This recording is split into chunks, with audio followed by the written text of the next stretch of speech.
Ну, всем доброго утра. Как я и говорила, некоторые ритуалы буду проводить в прямом эфире, потому что мне так удобно и объяснять, и память телефона вполне хватает. И, собственно, может быть, возникнут вопросы, естественно, я на них отвечу. Итак, дорогие друзья, про одиночество мы уже говорили с вами очень много раз, да? Я думаю, не стоит сейчас зацикливаться на этой теме. Перед вами Клеопатра. Она была одинокая женщина, но это не мешало ей владеть всем Египтом и не только. Ну и соблазнять мужчин и заставлять работать в пользу себя, собственно говоря. За ее спиной Анубис, скажем так, покровитель, защитник, еще бог преисподней, бог, который сопровождал души в потусторонний мир и решал их судьбу, то есть передавал их силам, которые судили человека. Но в этом случае Анубис выступает как защита женщины, то есть та сила, которая за ее спиной. Она как бы мифическая, невидимая, да, но в то же самое время существующая сила, которая защищает женщину, у которой нет защитника среди мужчин. Вообще сильные женщины, они сами по себе очень поздно находят партнера. И у них своеобразный брак или союз. Этот союз не должен нарушать их свободу. Они должны быть полноценные, да, полноправные члены семьи. Они должны быть ровными мужчине. Вообще мужчина, если не рассматривает женщину... Доброй ночи, Наталья. Если мужчина не рассматривает женщину как себе ровнее, то не может быть у них партнерства, не может быть у них дружбы, счастливого брака, и тем более постельных отношений, которые двоих удовлетворит. Потому что отношение к женщине как к рабыне, как к вещи, он очень сильно мешает такое отношение личному счастью. Только рассматривая женщину как равноценную, равноправную личность, можно с ней быть счастливым. Запомните, загнанная, забитая женщина не воспитает сильных мужчин, сильных воинов, достойных дочерей. Если вы посмотрите, есть, например, народы, где женщина полностью предмет, она абсолютно не человек, не считается человеком. И эти народы не развиваются, они не идут вперед, наоборот, они все время впадают в средневековье. Вот Афганистан, например, вам пример. Там женщина абсолютно бесправое существо, которое можно отдать, продать, разменять на скотину, чего только нельзя с ней делать. Убить ее можно беспрепятственно и безнаказанно. И к чему пришел в итоге Афганистан? После того, как женщина стала рассматриваться как скот, как предмет, Афганистан впал опять в средневековье. Если сравнить, например, Афганистан 90-х годов и Афганистан сегодня, то это две разные планеты просто. Бесправие женщин в африканских странах привело к тому, что выросло поколение трусливых, глупых мужчин, которые, скажем, промышляют разбоем, там, воровством и прочее, прочее. И основное количество мужчин вовлечены во все эти банды, во все эти преступные группировки и прочее. То есть хочу сказать, что презирая женское начало, народы приходят к краху. Женщина, она, знаете как, она сильнее всего... Здравствуйте, Таня.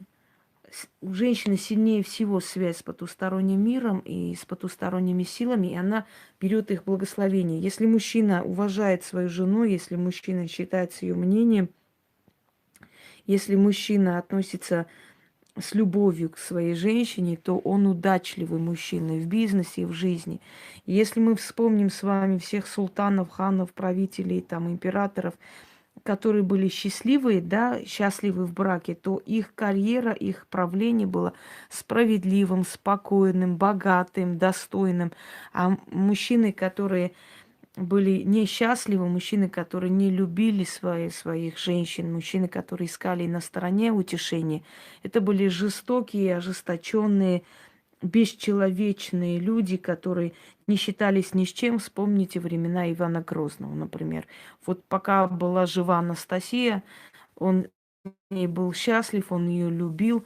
Она удерживала в нем вот этого демона. Как только ее не стало, то проснулся жуткий дух царя, и Россия просто на несколько веков погрузилась во мрак. То есть хочу сказать, что не зря говорил древний философ Платон, что правитель должен быть счастливым, только тогда народу будет счастье. Но, к сожалению, из-за того, что очень много безответственности мужчин, я сейчас не ругаю мужчин, потому что и мужчины порой не виноваты, женщина ведет себя легкомысленно, отношения ее к браку и к семье легкомысленные. Вообще, из-за безответственности, скажем, молодых людей много женщин остаются одни. Эти женщины, доброе утро, эти женщины вынуждены и должны существовать одни, без защитника, без помощи. Они должны чуть ли не там судом и прокурором заставлять мужчину платить алименты, помогать своему ребенку, священная обязанность. Да? Он должен без каких-либо разговоров, колебаний просто это делать. Но ведь это не делают, к сожалению. И поэтому приходится женщине одной идти вперед. И поэтому женщина становится сильнее. И женщины сейчас сильнее мужчин. Они самодостаточны. И для них брак это всего лишь может быть часть жизни, может быть просто некое утешение, усиливание себя, не более того. Они уже не рассматривают брак как просто неотъемлемой частью своей жизни. К сожалению, так получается, что темперамент, скажем, вот азиатский темперамент, который есть и в России, это азиатский темперамент на самом деле. У женщины что? У женщины дом отца, дом мужа. Женщина как в воздухе, понимаете? У нее есть своего дома нет. Очень редко, чтобы там, например, бабушки, дедушки отдали там какую-то часть дома или свой дом отдали детям. Не так уж много таких женщин, как может казаться. Почему-то кажется, что женщина матриархальная страна, что... Ой, Россия, извиняюсь. И что здесь женщина, в принципе, вполне обеспечена, что у женщины есть жилье, в отличие от южных женщин. Русская женщина защищена, у нее есть свое имущество и так далее. Ну, это, знаете как, это очень большое заблуждение, потому что в России тоже женщины бесправны, точно так же, как и везде. Очень мало женщин, у которых действительно... Доброе утро. Очень мало женщин, у которых действительно есть свое имущество, есть свой достаток, и она управляет своей жизнью сама. Женщине приходится валировать туда-сюда. То есть дом отца, дом мужа. Из-за вот этих всех квартирных вопросов, как говорят, квартирный вопрос всех испортил, да, из-за того, что негде оставаться, из-за того, что нет самостоятельности, нет своего угла, ей приходится терпеть либо алкоголика мужа, либо тунеядца, либо еще кого-нибудь, понимаете. Со временем, когда она уже созревает и понимает, что может заработать, то мужчина, который не хочет этого, тянет ее в бездну, то есть не дает ей свободы, мешает ей. А моральные вот эти мучения, они страшнее, чем физические, потому что женщина, которая работает и каждый раз трясется, зная, что дома просто ее ждет ад, что она пойдет домой и услышит самые грязные последние слова, только потому что она самостоятельна и сильна, а мужчине это не нравится, но если это мужчина, конечно. То есть вот что делать женщине в таких ситуациях? Вот в таких ситуациях надо оставаться одной. И не считать это одиночеством, а считать это свободой. Свободой для того, чтобы собраться с мыслями, чтобы свою карьеру создать и идти вперед.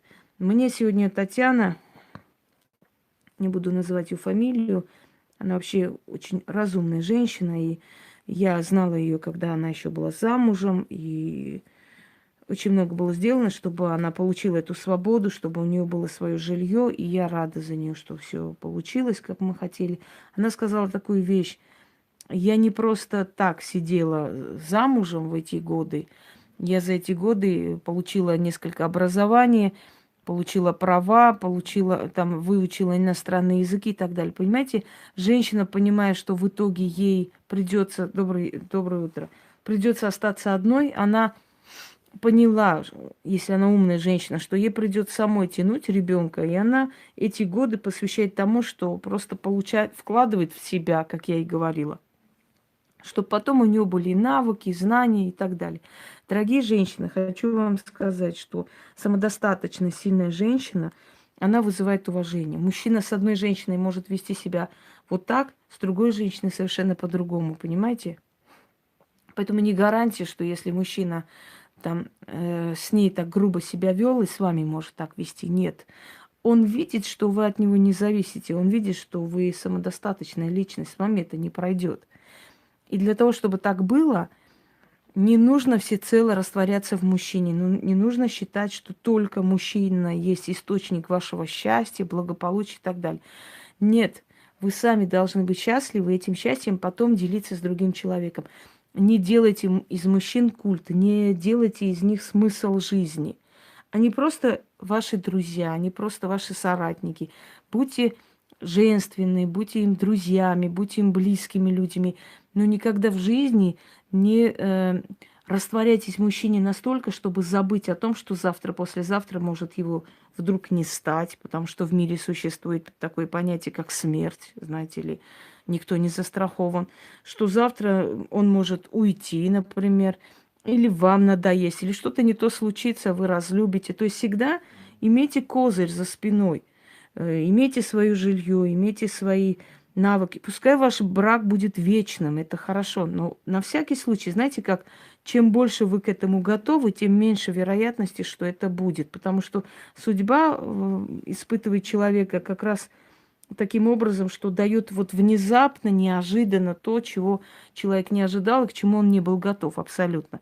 И вот чтобы вы не оказались просто вдруг у разбитого корыта, чтобы в воздухе просто не оказалось, что у вас ни дома, ни машины, ни денег, ничего нету, все записано на него, им просто открывает дверь и говорит: до свидания, иди отсюда. Вот чтобы такого не случилось, сделайте все для того, чтобы вкладывать в себя в годы вашего брака. И чем, понимаете, как чем больше вы будете самостоятельны, тем лучше для мужчины, потому что ему тоже нужна поддержка и помощь. Ведь мужчина не банк, да, мужчина же не волк, чтобы только работать, делать. Бывает момент, когда у мужчины там трудности финансовые и так далее. Супруги должны поровну делить эти обязанности. Не позволяйте изначально никогда человеку над вами командовать. Советоваться, я поеду туда, вот мне нужно туда поехать, уважение к человеку, я поеду. Позвонить, я сегодня опоздаю, потому что у меня есть дела, вот я как бы, я сегодня буду чуть позже. Это уважение к человеку. Игнорировать нельзя, если человек дома ждет или там вас ждет, естественно, это уже будет не достойный поступок игнорировать, да, человека, но никогда не отчитываться. Вот ты не против, ну позволь, ну пожалуйста. Женщины, которые изначально так приучают своих мужчин, потом не плачьте, что он на вас смотрит просто как на абсолютно бесправое существо. Потому что вы изначально это сделали. Для чего это надо говорить? Твое слово закон. Вот как скажешь, так и будет. Я вот нет, мне муж не разрешит. Я вообще не понимаю, что значит муж не разрешит. Что это такое? Рабовладельческий строй вроде уже последнее было в Америке, да, отменили еще 2 века назад. Что значит вот муж не позволяет? Или вы же не в рабстве у мужа, и он у вас не в рабстве. Вы равные партнеры. Вот как можно понять вот это выражение? Он не разрешает. Если он не разрешает, значит, ты вот это вот позволил. И давайте вот не будем говорить о том, что вот южный темперамент, вот кавказцы, вот такие сики. Извините меня, рядом со мной тоже южный темперамент. Но я никогда в жизни не позволю себе сказать, он не разрешает, или ты мне разрешишь, ты мне позволишь. Если вы взрослые люди, вы должны советоваться, вы должны уважать мнение друг друга, но вы не должны зависеть друг от друга. Я вообще это не понимаю, это вот это понятие не разрешает, не позволяет. Так вы сами это делаете, вы сами так делаете, понимаете? Есть женщина, которая с самого там я не знаю, ярого зверя может приручить. А есть женщина, которая может любого мужчину превратить в тирана, потому что она пытается из него сделать мужика вот таким образом. Знаете, достоинство мужчины не в этом деле, знаете, разрешу, позволю, не позволю. Вы сами как фундамент поставите своего брака, так и будет идти. Никогда не врите мужчине, никогда не лгите. Он должен вас принять и любить такую, какая вы есть. Я не говорю, что вы должны там все свои прошлые, знаете, какие-то приключения сидеть и рассказывать. Это глупо, это очень глупо, потому что мужчина может знать подсознательно, да, что что-то, нечто было, но он не должен об этом слышать, потому что у мужчин развито образное, знаете, видение мира. Он представляет это. Почему ребенок бывшего брака, ну, может быть, не очень любим им, хотя он может не показать это? Потому что это напоминает о том, что кто-то с тобой спал, понимаете? Вот о чем. А у мужчины это ревность, вот это вот собственничество. Это нормальная вещь. Но нормальный мужчина, грамотный, да, ищет в женщине силу матери. Если мать отрекается от своего ребенка, мужчина думает так. Если она отворачивается от своего ребенка или ставит мои интересы выше, чем интересы своего ребенка, значит, он с моим ребенком точно так же поступит, родит от меня, точно так же выкинет, точно так же ради другого будет жертвовать его интересами. Понимаете, вы должны быть матерью прежде всего. Извини, ночью, у меня ребенок спит, я не могу до утра с тобой говорить. У меня завтра работа, я не могу до утра с тобой говорить. Ведите себя так, чтобы человек понял, что у вас есть другие интересы, что у вас есть другие заботы, дела, что он не пуп земли, он не центр вселенной. Вы не собираетесь до утра с ним лялякать, непонятно о чем, только потому, что он, например, не хочет спать и хочет с вами болтать. Он должен уважать вашу личную территорию. Потом, не бросайтесь сразу к телефону, как только он позвонил. Да, чего? А, хорошо, я сейчас иду. Прямо вот подожди минут 15, сейчас... Нет, извини, я сегодня, наверное, не смогу. Я даже не знаю. Давай перезвони через полчаса. Я подумаю, я смогу сегодня или нет. У меня просто должны быть дела, у меня планы были. Но я подумаю, может, их отменю.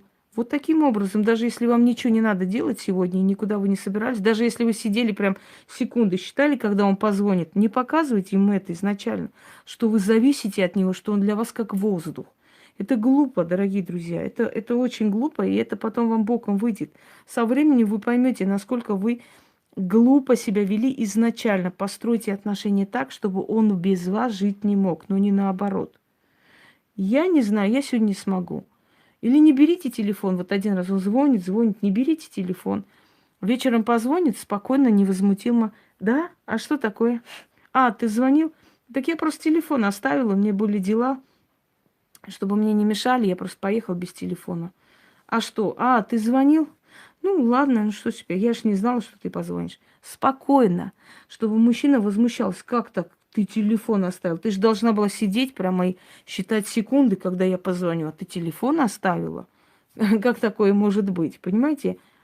Вот ведите себя изначально как дамы. Как говорят, хочешь, чтобы к тебе было отношение как к госпоже, тогда веди себя как госпожа, а не как рабыня. Никогда в жизни не боритесь за мужчин, которые хотят, чтобы вы за него боролись. Никогда такой человек не стоит этого. Никогда в жизни не боритесь за мужчин, которые вас оставят вечером или ночью на улице, там сами пойдут куда-нибудь, а ты как-нибудь доберешься. Никогда не оставайтесь с человеком, который вас отправляет на такси, да, а сам поехал по своим делам, потому что неизвестно в наше время, какие могут быть таксисты. Если человек о вас не переживает, значит, ему плевать просто на вашу жизнь. А как вы будете жить с человеком, которому плевать на вашу жизнь? Вам это приятно? Я думаю, что нет. Вот вы заболели, и он узнал об этом. Ой, зая, рыба, вот извини, у меня сейчас были дела, я вот позвоню через 3 дня, явился. Ты знаешь, я просто был занят и так далее. Всегда поставьте себя на место его. Вот если бы он заболел, что бы вы сделали? Вы бы поехали в больницу, вы бы привезли лекарства, вы бы фрукты привезли, да, вы бы остались у него там полчаса, сколько можно. Вы бы звонили ему периодически, как он себя чувствует, что ему нужно, может быть, привезти. Вы бы так сделали, так ли? А он что сделал? Он сказал, я был занят, у меня были очень срочные дела. Значит, этот человек вас не любит, значит, ему плевать на вас. Не надо себя тешить иллюзиями. Иллюзиями вы не построите семью. Сегодня вы себя обманете, а завтра, послезавтра, когда у вас появится ребенок, и ребенок заболеет, вы позвоните ему, а он скажет, а мне сейчас некогда, я вот с друзьями гуляю, ты как-нибудь справляйся. Вы разочаруетесь в этом человеке, понимаете? У моей бабушки была такая поговорка. Она говорила, когда нужда стучится в двери, любовь прыгает в окно. Так вот, когда твой ребенок болеет, а твой мужчина не хочет даже думать о том, как бы заработать, чтобы лекарство купить, то тут любви быть не может. Когда ты ходишь вся в обносках и злая на весь мир, так тут любви быть не может. Как бы ты ни любила его, ты начнешь на него злиться. И дело не в деньгах совершенно, дело в его стараниях, понимаете? Вот я помню, когда один старик на вопрос своей жене, вот что значит любовь, ответил следующим образом. Любовь это вот будет у нас кусок хлеба, я дам тебе, сам не съем, обману, что я уже съел и я сытый. Вот это и есть любовь. Вот это самое элементарное объяснение любви и без томов там про Ромео и Джульетту, без великих каких-то жертв, без каких-то великих книг, без поэзии. Вот самое простое объяснение любви, сказал этот человек. Будет кусок хлеба, я дам тебе и обману, что я уже съел и я сытый. Понимаете? Все, больше ничего говорить не нужно о любви. Это уже все. Это все, что надо знать про любовь. Это забота. Если нету заботы, здравствуй, Ран. Если нет заботы, нет любви, дорогие друзья. Если нет заботы, любви быть не может. Если человек вас оставил вечером на улице, ночью на улице, ушел куда-нибудь, если человек пришел домой поздно, зная, что вы болеете, не интересуется вами, если человек не думает, как вас спасти, если у вас какая-то беда в жизни, если человек не друг, если он только друг в постели, только, знаете, постель с вами готов делить и больше ничего, гоните этого человека к ядрене фени и забудьте вообще о нем как в страшном сне. Как бы вы не любили. Если человек при вас открыто изменяет и считает, что в этом нет, что в этом нет ничего зазорного, что это нормально, я же мужик, понимаешь ли, с этим человеком не стоит продолжать никакие отношения, потому что он плюет на самое святое. Понимаете, мужчины там напились, куда-то поехали, что-то там какой-то у них субботник, хрен с ними, хрен бы с ними. Это такие временные наслаждения, хотя я считаю, что любящему человеку и там неинтересно. Но даже если такая хрень произошла, это не то, ради чего надо разрушать семью. Но когда мужчина откровенно живет с женщиной, когда мужчина специально унижает тебя перед этой женщиной, и после этого жить с этим человеком и говорить о том, знаете, самое смешное, что я слышу от таких женщин, оправданий, он меня по-своему все-таки любит. Я не знаю, что значит по-своему любить, по-свински, наверное, хрю-хрю. Как можно по-своему любить, при этом унижать твое достоинство? Вы представьте, если бы вы там ходили налево, да, представили чужого мужика, и говорили ему, я тебя все равно по-своему как-то люблю. Знаешь, как говорят, да, где-то в глубине души очень глубоко люблю. Нет там любви, дорогие друзья. Там просто амбиции самца и желание выглядеть таким, знаете, важным, важной птицей, потому что мужчина не самоутверждается таким образом, унижая женщину. И уж тем более приводя домой, и уж тем более издеваясь над женой, чтобы показать якобы свое превосходство. Ни один достойный мужчина не приведет друзей посреди ночи, скажем, зная, что там ребенок, жена, что нет удобства. То есть, знаете, вот мы пришли выпить, продолжить банкет и так далее. И я к тому, что просто некоторые женщины почему несчастливы? Они считают, что уйти от недостойного человека – это одиночество. И они все время говорят такую фразу: «Зато я не одна, зато у меня есть муж», или «Зато вот у меня мужик рядом». Если для них это счастье, то я за них рада. Но самое страшное, что из-за этого страдают дети. Из-за бесхребетных матерей, которые ставят вот эти сантиметры выше всего на свете, страдают дети. Страдают дети, потому что матери абсолютно наплевать, что, например, психическое состояние детей будет ненормальным. Дети, которые видят насилие в семье, они раньше всех убегают. Они выходят замуж за кого попало, чтобы уйти от этой семьи. Тот муж, который, как правило, попадается копия их отца, чувствуя, что за спиной его жены нету поддержки, будет издеваться, гнобить ее, потому что он понимает, что она там не нужна, что ей идти некуда, понимаете? То есть еще одна сломленная жизнь. Мальчики, которые смотрят на отца, который издевается над матерью, для них модель семьи именно такой должен быть. Как бы им не было больно в этот момент, как бы они не возмущались, не плакали из-за мамы, они точно такую же семью построят, они точно так же будут пинать своих жен и считать, что это нормально, потому что, они это видели, другого им не дано, они не видели другой модели семьи. Это нормально. Слышь ты, тварь, иди сюда, слышь.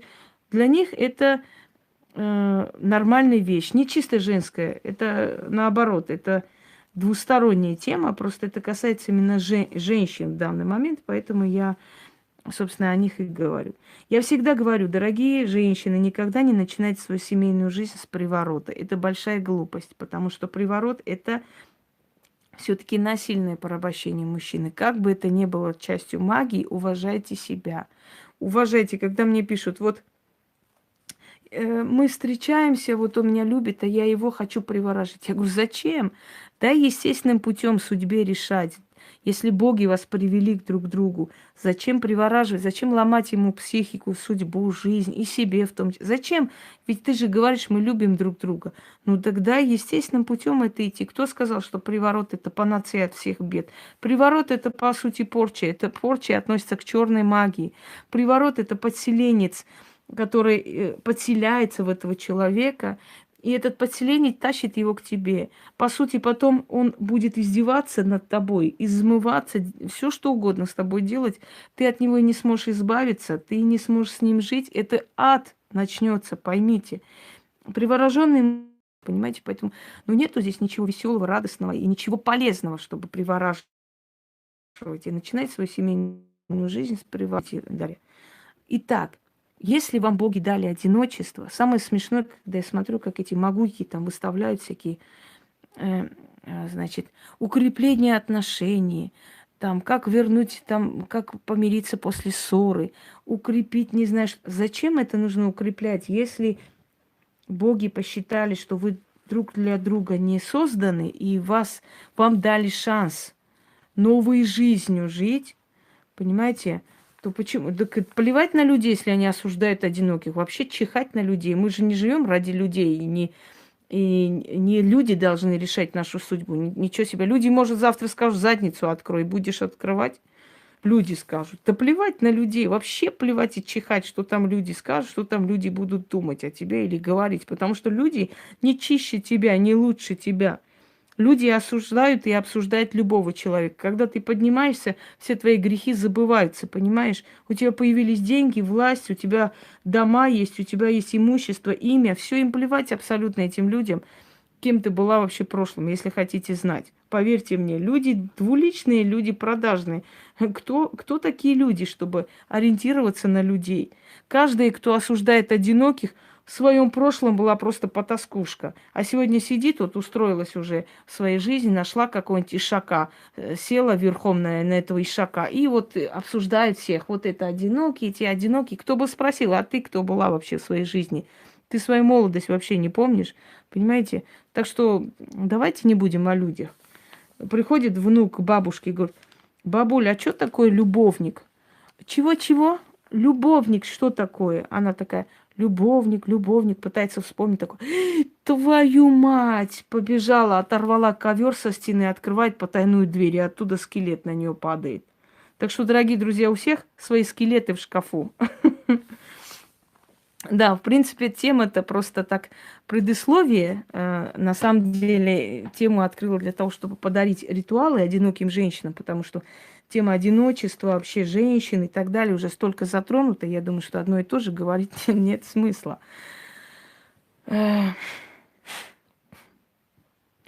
Елена, вы несете абсолютную чушь, и уберите, пожалуйста, вот это свое главное фото на аватаре. Там вы очень вульгарно выглядите.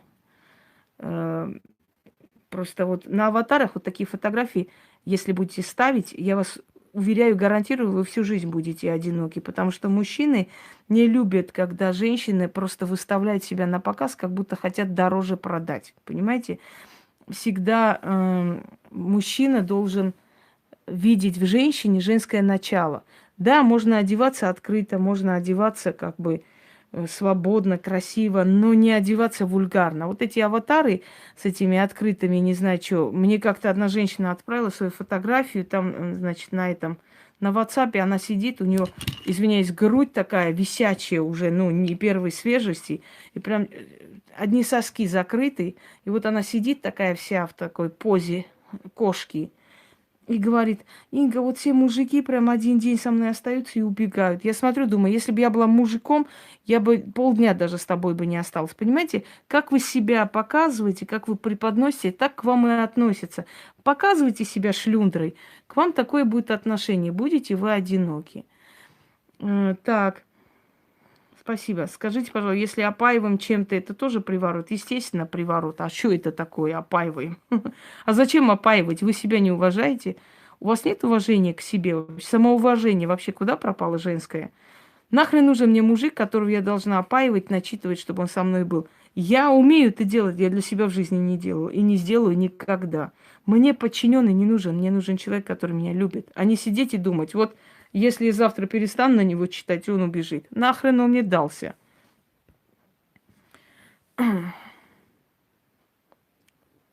Абсолютно, да. Татьяна, у вас аватар, либо кто-то вас как бы или двойник появился, или что, потому что сегодня вот с вашим аватаром что-то писали, и тогда написали в прямом эфире, я подумала, опять та женщина. Я уже хотела пару ласковых написать, потом смотрю, нет, это другой человек. Вот есть кто-то таким же образом заходит, пишет. Ну ладно, это не важно. Сегодня, по-моему, тоже написал в прямом эфире или вчера. Потому что я вот сейчас посмотрела, думаю, вроде я заблокировала, а как же она появилась? Значит, это другой был человек.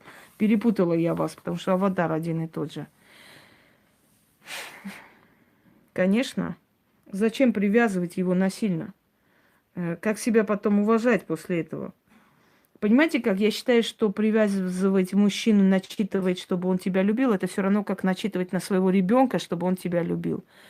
Какое удовольствие от этого? Какое счастье можно испытать, если ты знаешь, что твой ребенок тебя любит только потому, что ты что-то начитываешь и подливаешь ему туда, понимаете? Я считаю, что это глупо. Итак, начнем. Первый ритуал, который я хочу подарить женщинам, которые не одинокие, а свободные. Пока свободные. Они пока в поисках, они пока ждут, они пока спокойны, либо встречаются с кем-то, но пока не хотят каких-то резких перемен у себя дома. Да нет, не меняйте, я ее кинула в черный список, может, не появится, хрен его знает. Потому что сегодня вы, по-моему, или вчера написали про бабушку, я думаю, опять она вот вмешивается. А теперь смотрю, что вы разные люди. Так что вы уж не обижайтесь на мою резкость, я такой человек. Я удалила несколько просто под этими роликами. Вот. Нет, я не Азорина Татьяна, я другой. И когда она появилась в прямом эфире, думаю, опять она тут пишет, меня вывела это все. Ладно, хрен с ними. Так.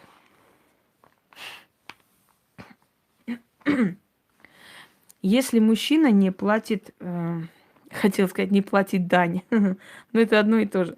Если мужчина не хочет помогать ничем своему ребенку, если не считает нужным платить алименты и так далее, и так далее. Вам нужно сделать следующее. Если он далеко живет,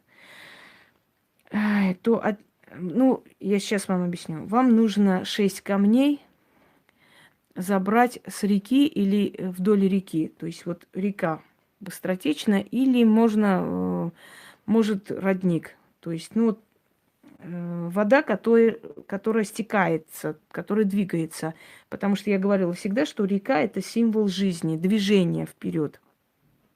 А озеро, пруд никак не подходит. Именно двигающаяся река, надо собрать оттуда 6 камней разных размеров, любых, без разницы. Или из реки вытащите, или если там этого нет, то рядом валяющийся по всему берегу, я думаю, соберете 6 камней. Вам нужна будет красная свеча, черный материал, то есть черный алтарь, его фотография и стакан воды.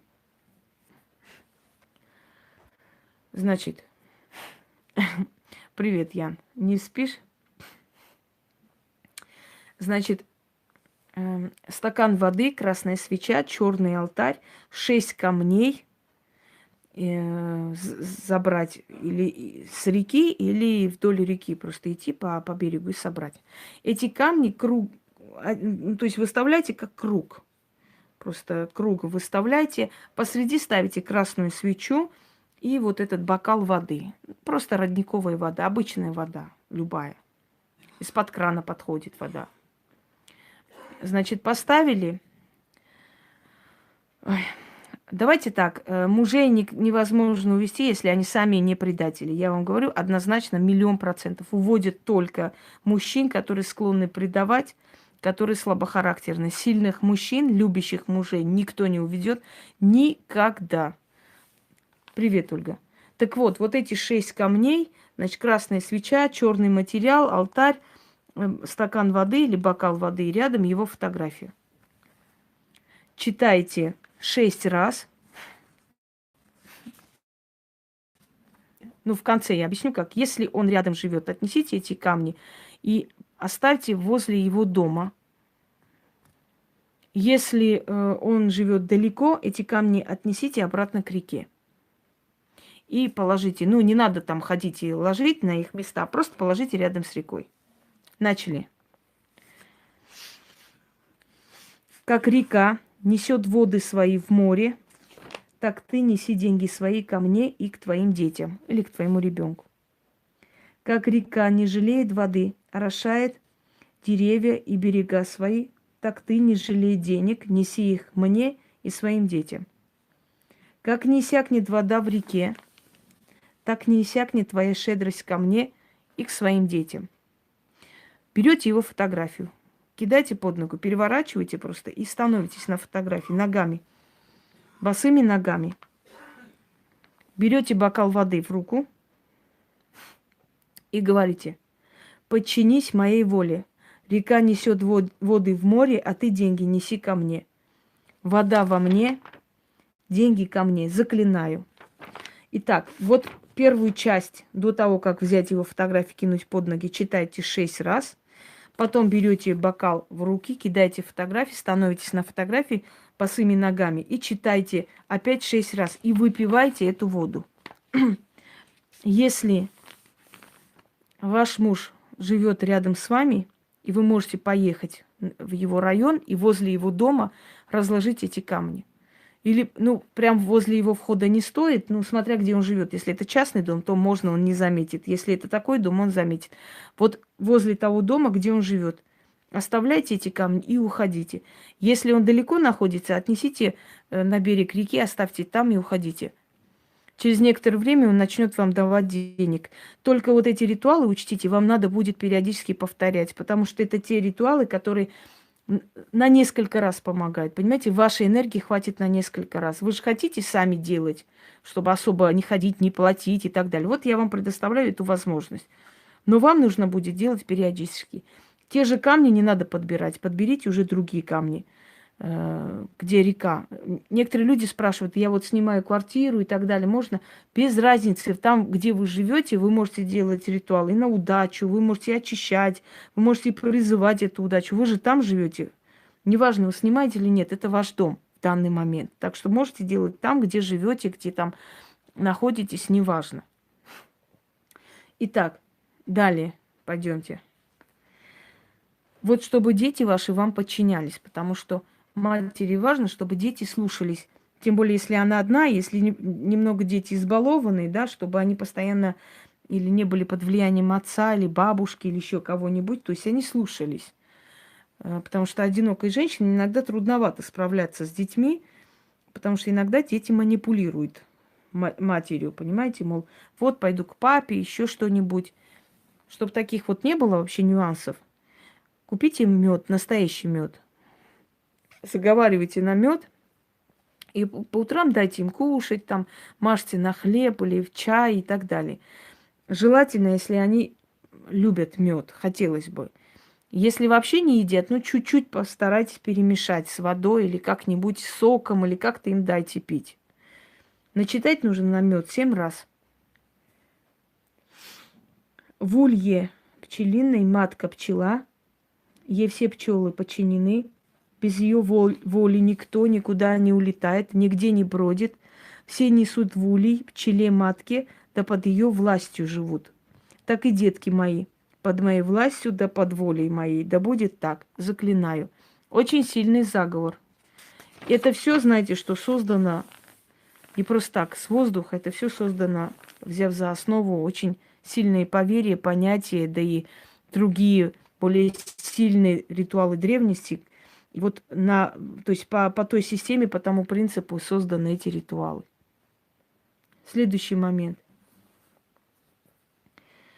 Если вы переживаете, если вас некому защитить, если у вас нету, скажем так, защиты, да, заступника, я не знаю, и вам нужно защититься, просто вы боитесь каких-то бед или у вас предчувствия какие-то, значит, купите 13 свечей. Свечи должны быть восковые. Вам, значит, нужно либо 13 подсвечников, либо что-нибудь, куда вы можете тыкнуть эти свечи. Значит, вокруг себя.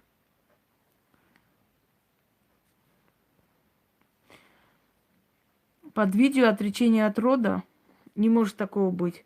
Отсечь род, ненужный род. Потом напомните, его может не быть или не может его не быть. Потом напишите, я попрошу Яну найти, отправить. Значит так. 13 свечей по кругу. Становитесь босиком. Желательно вообще голышом, если никого нету дома, да, хотелось бы. Это более сильно действует. На черную ткань. Посреди круга вы поворачиваетесь на 4 стороны света и говорите этот заговор 4 раза. После этого вы можете спокойно, в общем, заниматься своими делами, у вас будет защита. Опять повторяюсь, эти заговоры, эти работы, значит, эти заговоры и работы нужно делать периодически. Ну, например, раз в месяц делайте эту защиту, если вы одиноки и за вас некому заступаться. Повернитесь на одну сторону и говорите: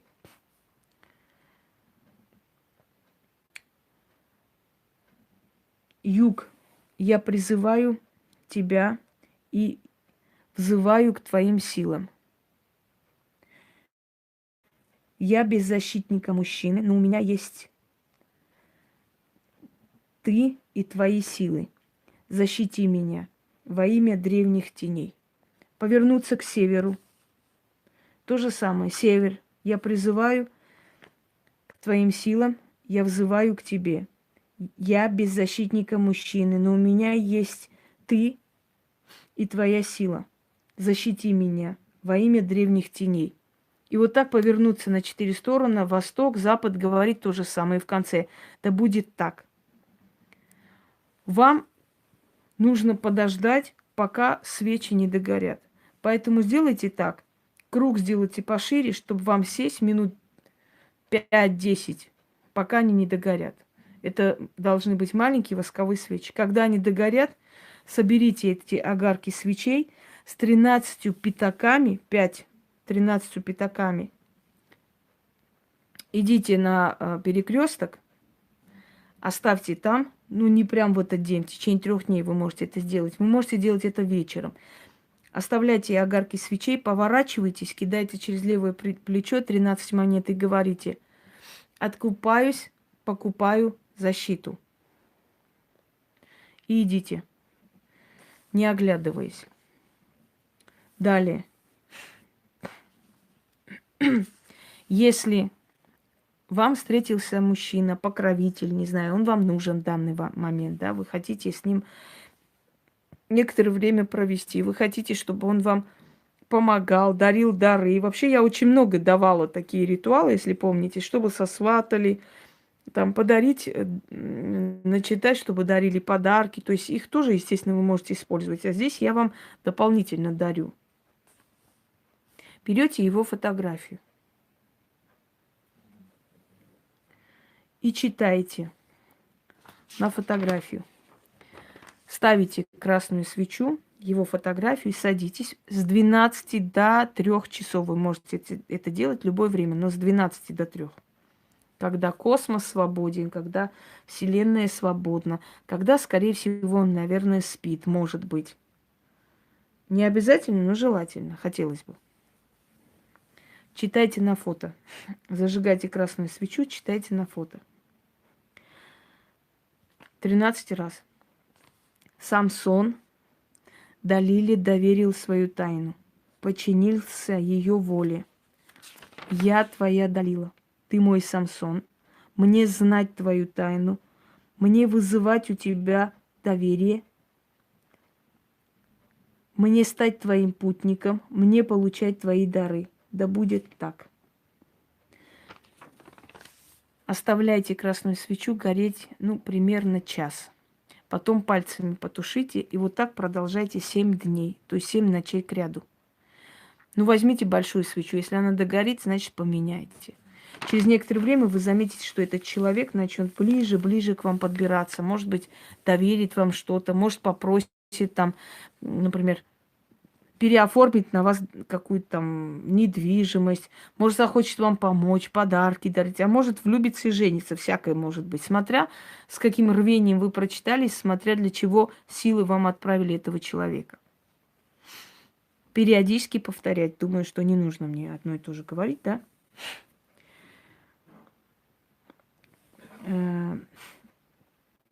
Итак, дорогие друзья, хочу вам сказать, что иногда одинокие женщины попадают, знаете, в такие неприятные ситуации, когда им хочется тепла, любви, радости, мало ли что, да. Все-таки они живые люди, и они встречаются, скажем, с человеком, который не очень был достоин, не очень был хороший, не очень человеком был, и у него есть, может быть, какие-то психопатские склонности, все что угодно. Вот повел человек в ресторан или подарил какой-нибудь подарок, и теперь начинает преследовать, унижать, то есть издеваться, мол, ты от меня зависишь, кто ты такая есть, вот я там на тебя потратился, всякие есть уроды моральные, правда?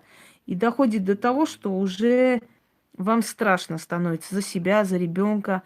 Здравствуйте, Алена. И как себя вести в этой ситуации? Отвязаться от этого человека возможно. Но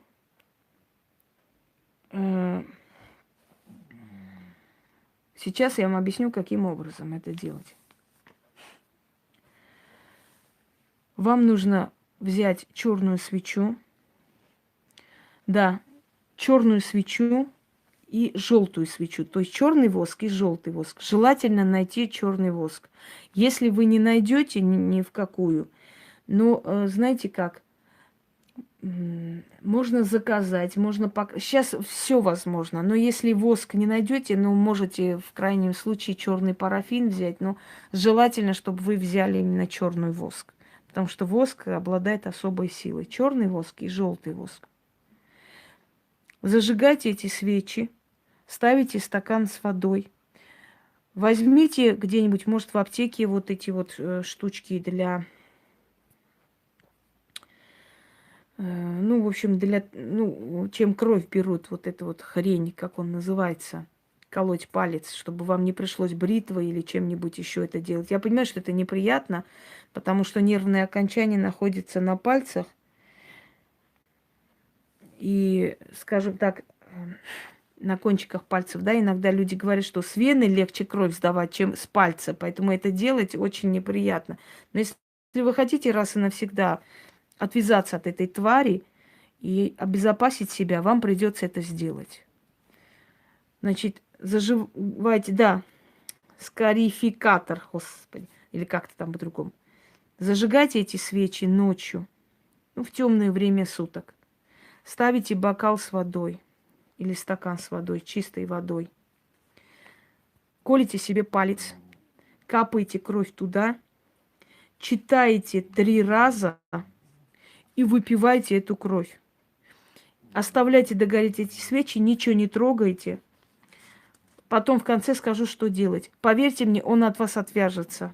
Навсегда. С этой крови, каплей крови, это очень древняя вообще вещь, но то, что то есть создано мной, но на основе вот этой древнего ритуала, традиции. Кто выпивал сам свою кровь, его кровь уже силы не имели права выпивать, то есть его жизненную силу через кого-то, через таких вот маньяков, этих таких вот моральных насильников и так далее, уже они не могли, не имели права. То есть вы ставите запрет, полностью запрет ставите на то, чтобы кто-либо выпивал вашу кровь или как-то мешал вам жить.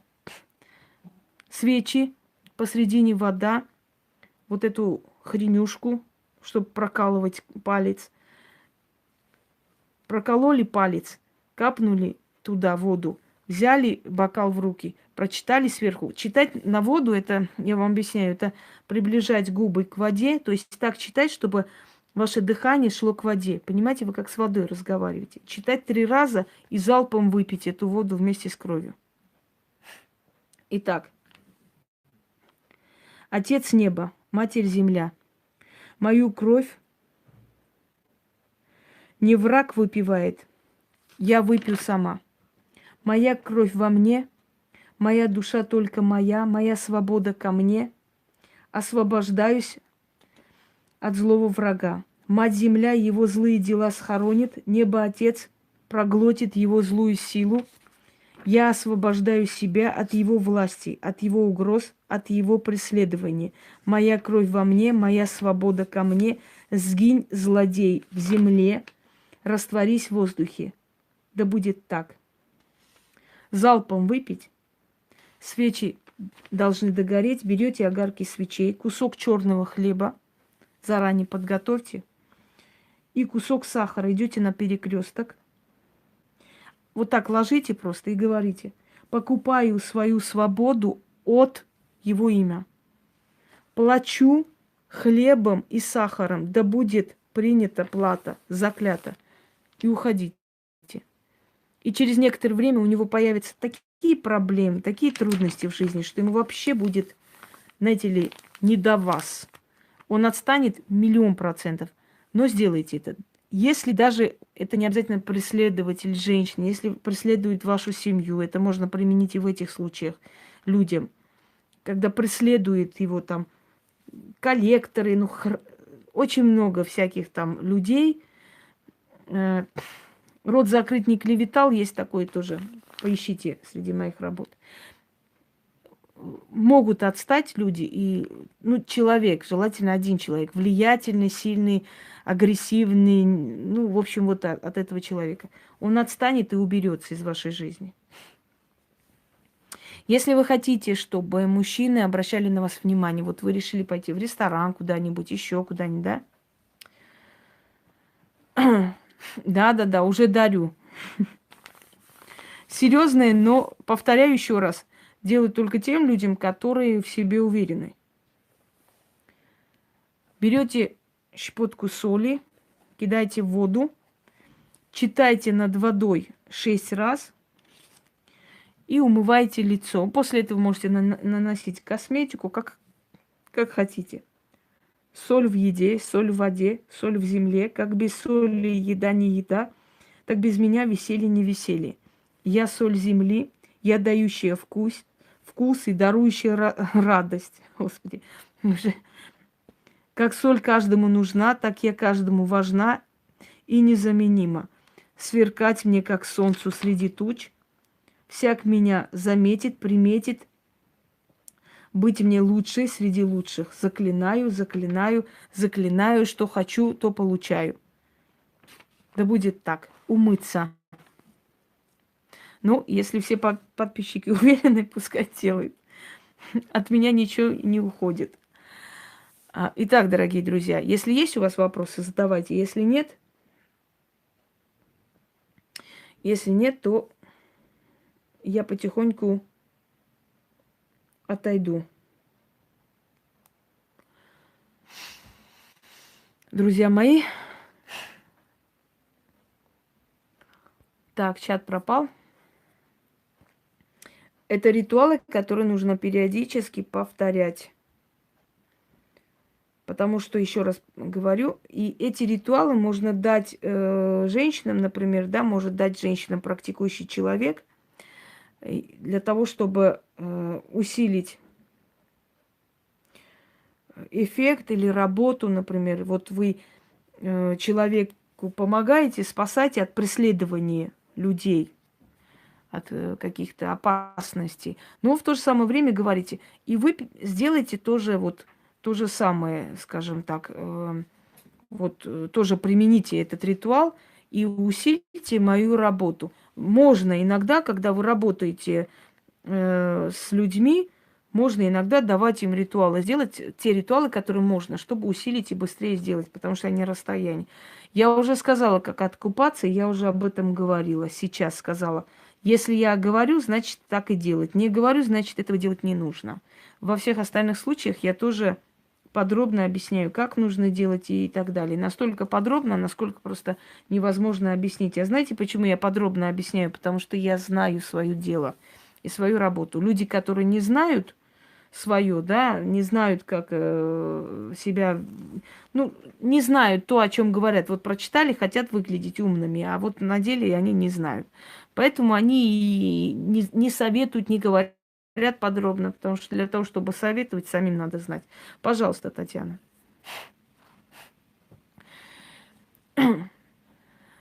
Итак, дорогие женщины, пользуйтесь на здоровье и запомните, свобода не есть одиночество. Лучше быть свободным, чем с кем попало. И вспомните слова Омара Хайяма. Ты лучше голодай, чем что попало ешь. Ты лучше будь один, чем рядом с кем попало. Рядом с кем попало, это не есть замужество, любовь, счастье и так далее. Понимаете? Замужество – это счастье. Замужем – это не значит терпеть. Замужем – это значит быть счастливым, это радоваться жизни, это иметь рядом друга, хотеть с ним делиться. Вот это означает замужем. Замужем не значит просто тело рядом валяется и храпит. Вот не это есть замужем, чтобы вы знали. И поэтому свое одиночество воспринимайте как свободу, как время, которое можно выделить для себя, как, знаете, жить можно для себя и так далее, и так далее. Вот так воспринимайте свое одиночество. Я не буду сейчас давать вам советы, как что делать, потому что эфир совершенно иному посвящен. Как выгнать мужа, как что делать. Существуют органы, существует размен и прочее, прочее. Если вам нравится такая жизнь, а есть люди, которым просто нравится, очень нравится каждый день, весело же, правда, интересно же, каждый день скандалы, драки и так далее. Ну вот не могут они без этого жить. Есть люди, которые это создают. Я просто видела женщин, которые могли спокойно разменяться, уехать, могли спокойно жить в доме своей там матери на то время, пока, например, суд решит и продаст, да, не знаю, на том свете будем отдыхать. Вот, то есть она может жить в доме своей матери и ждать, пока там суд решит и разменяет, да, и продаст. Есть у нее куда уйти, и она может в конце концов снять квартиру и уйти на время, отдохнуть от этого всего. Но не хочет она этого, ей это нравится, приятно, чтобы там бить его баб, выгонять там мужиков, всю ночь там милицию вызывать, понимаете, вот это вот. Как вам объяснить, вот эта роль страдалицы некоторым женщинам очень нравится, очень. Они стареют, помирают, у них инсульты, инфаркты, это не важно. Главное, что у них каждый день интересно. Каждый божий день есть чем заняться. То есть милицию вызывать, плакать, чтобы соседи пришли, утешали. Вот видите, какая бедная женщина, меня бьют, унижают, я вот такая бедная, несчастная, терплю все это. Им это нравится, вот и все. Потому что есть такой момент, если женщина хочет уйти, ее никто не удержит, она уйдет. Так что вот если вы говорите, как мне выгнать мужа, я говорю, вам нравится с этим мужем жить, иначе вы бы давно уже ушли. Да, очень помогает эти шепотки, берите, особенно те шепотки, которые для того, чтобы охранять человека, чтобы спасти в трудную минуту. В общем, сохранные. Пожалуйста, всем пожалуйста. Я уже 100 раз это слышала, у меня нет жилья, не знаю, что делать, я плачу. А я вам объясню, что делать, Елена.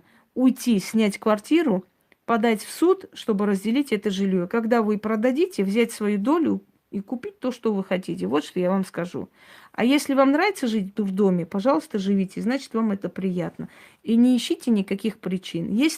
Если человек хочет, он ищет возможности, как осуществить. Если человек не хочет, он ищет причины, как бы оправдать свое бездействие. Трусость, неуверенность в себе, страх, в конце концов, может, тайная любовь или надежда на то, что когда-нибудь он поменяется, не знаю. Он же не памперс, чтобы меняться. Он такой, какой есть, понимаете? Тем более в таком возрасте люди уже не меняются. Так что, дорогие друзья, кто желает, тот меняет свою жизнь. Кто не желает, тот плачется. И очень нравится вот эта роль страдалицы. Есть люди, которые так любят свои страдания, что если ты эти страдания у них отберешь, они тебе просто башку снесут. Им очень нужно это страдание. Необходимо жизненно. Это смысл их жизни. Все, всем удачи, всех благ. Я пошла отдыхать чуть-чуть. Хотя не знаю, получится ли, потому что уже 7 часов утра. Хрен его знает, сейчас получится отдохнуть или опять не получится. Луна, луна, цветы, цветы, как говорится, а у меня прет энергия со всех шейлей. Всем удачи, всех благ, пользуйтесь на здоровье. Все, я улетела.